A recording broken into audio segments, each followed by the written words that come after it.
Hello, my loves. Can you hear the church bells ringing?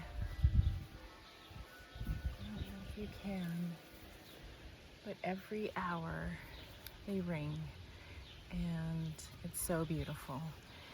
I wanted to recap my day. It's been so great, just really grounding, because today has just been, oh, can you see how beautiful it is? It's just been a day of trying to sit. I'm just like kind of squatting because I've got my phone propped. Anyways, it's been a day of fun and getting grounded and just being present in the moment. Even the facilitation today by my fellow student facilitators, it was about being in the here and now and in the present moment. And it was so beautiful. We started with morning dance like we've done every single day, which was expansive and fun, light, and the theme that for me that stood out was the ocean, which was like the last song, and flowing water, and just reminded me about the flow of life. And I love that I was able to come away from that dance with that idea and theme. There were beats. I love tribal beats. Like, I think that's the type of music I think I'm gonna definitely ground into and get close to. Sorry for my fidgetiness. This is just the on the go, and I'm getting used to recording and all that. Anyways, then we had breakfast and time with our small groups, or breakfast with our small groups, and then we got ready for a photo shoot where we got to, play the facilitator and then also the dancer. So we helped our fellow student facilitators and in dancing and getting these beautiful photos. And so I was really nervous because it's just on the fly, like, what do we say? And because I was really nervous, I jumped in and was, probably maybe the third, fourth person to do it because I was super nervous. So, but it was fun.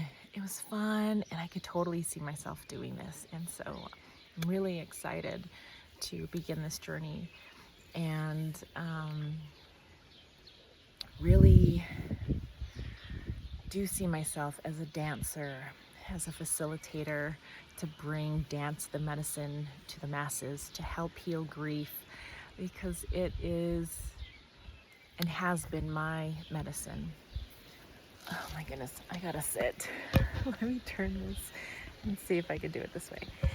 And then we, after that, we had some time. We had lunch, or a midday snack, and then we went into our small groups, and we've been going to the river every time. Our facilitator, Tete, has been amazing. She's just been such a blessing. I feel like she's a soul sister.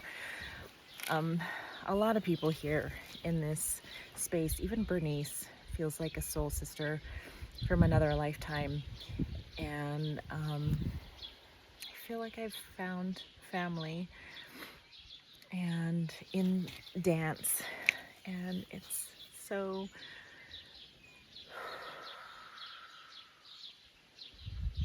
such a blessing and such an honor to be able to have this experience and to know that this is what I want to do. And I asked Bernice if, what are the steps to become part of the team, because I can see myself bringing this medicine to grieving mothers, to grieving individuals, and actually grieving is a part of life, because That is one thing that we are guaranteed in life, is that we are going to grieve, whether it is a person, a phase in our life, a relationship, a job,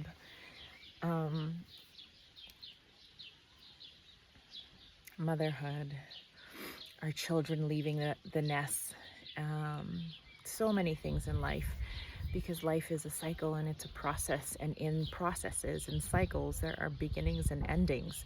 It's an ever evolving experience, so there is grief in that. And in the Western world, we are not taught how to really grieve. We're taught to keep going and to do more, and just, there's no time or space being given to those that really do need the time and space to grieve. And I think that it wouldn't be so hard and painful if we were given the opportunity to. I believe, living my experience now, having lived my experience, that if I had, and I'm taking full accountability, despite the challenges, and we all go through them and have circumstances, whatever that they are, still, it is my choice. I make the choice to either look at it in the face, to look at my grief, look at my pain, and feel what needs to be felt, to allow to come through what is there, being with it, having the ability to regulate my nervous system. But because I hadn't ever done that before in my life, there was so much that I had to work through, that my daughter's death was the catalyst and gave me the opportunity. The greatest gift in my life is experiencing her death and grieving her death, because I had to look at all of my other things that I thought I had grieved, I thought I had processed, all the different traumas in my life. And so, it's an opportunity that we must look at. And it can only be done if we feel safe, if we feel like there's a connection, that there is a community, that there are people, there is the other that can hold space for this experience that I'm having. It can't be done otherwise. I didn't have safety. I didn't have connections where I felt like I could lean deeply into at the time of Alicia's death. And so, I did what any person in my situation could do at the time, who didn't have those things, not having a partner, being an only child, single parent. My mother was taking care of my father, who had dementia. They were grieving in their own right. My children were grieving, but thank God that when I was ready, that the people who were there to hold space for me, the container was there, and I leaned in instead of avoiding. So I am so grateful to my soul, myself, for knowing what I needed to do and actually choosing to write my dissertation, to see the pain in the face, to feel it. It wasn't easy, but it was the medicine. And dance was part of that journey. Dance was part of the medicine.